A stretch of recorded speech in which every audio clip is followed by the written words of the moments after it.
संतान के रूप में कौन आता है? पूर्व जन्म के कर्मों से ही हमें इस जन्म में माता पिता, भाई बहन, पति पत्नी, प्रेमिका, मित्र शत्रु, सगे संबंधी इत्यादि संसार के जितने भी रिश्ते नाते हैं सब मिलते हैं, क्योंकि इन सब को हमें या तो कुछ देना होता है या इनसे कुछ लेना होता है। वैसे ही संतान के रूप में हमारा कोई पूर्व जन्म का संबंधी ही आकर जन्म लेता है, जिसे शास्त्रों में 4 प्रकार का बताया गया है। 1. अऋणानुबंध पुत्र। पूर्व जन्म का कोई ऐसा जीव जिससे आपने ऋण लिया हो या उसका किसी भी प्रकार से धन नष्ट किया हो, वह आपके घर में संतान बनकर जन्म लेगा। वह अपना धन बीमारी में या व्यर्थ के कार्यों में तब तक नष्ट करेगा जब तक उसका पूरा हिसाब न हो जाए। 2. शत्रुपुत्र। पूर्व जन्म का कोई दुश्मन आपसे बदला लेने के लिए आपके घर में संतान बनकर आएगा। बड़ा होने पर वह माता पिता से मारपीट, झगड़ा करेगा या उन्हें सारी जिंदगी किसी न किसी प्रकार से सताता ही रहेगा। वह हमेशा कड़वा बोलकर उनकी बेइज्जती करेगा और उन्हें दुखी रखकर ही खुश होगा। 3. उदासीन पुत्र।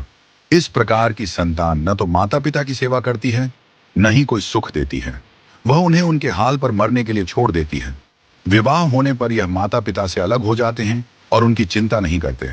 4. सेवक पुत्र।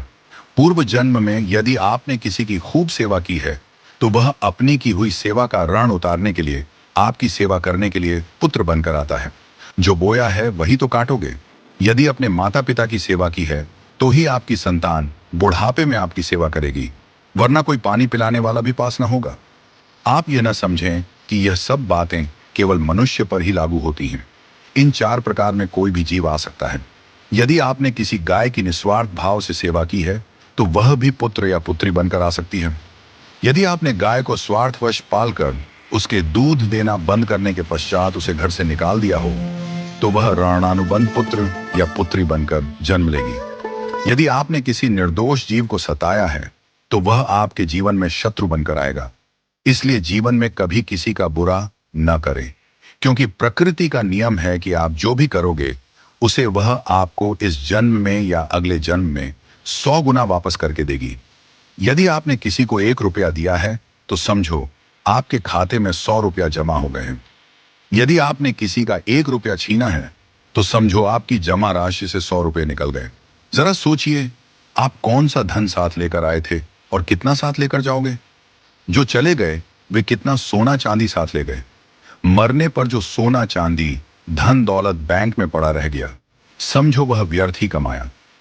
औलाद अगर अच्छी और लायक है, तो उसके लिए कुछ भी छोड़कर जाने की जरूरत नहीं है, वह खुद ही कमा लेगी। और औलाद अगर बिगड़ी या नालायक है, तो उसके लिए जितना भी धन छोड़कर जाओ, वह चंद दिनों में सब बर्बाद करके ही चैन लेगी। मैं, मेरा, तेरा और सारा धन यहीं का यहीं धरा रह जाएगा, कुछ भी साथ नहीं जाएगा। साथ यदि कुछ जाएगा भी, तो सिर्फ अच्छे बुरे कर्म ही साथ जाएंगे। इसलिए जितना हो सके नेकी करो, सत्कर्म करो।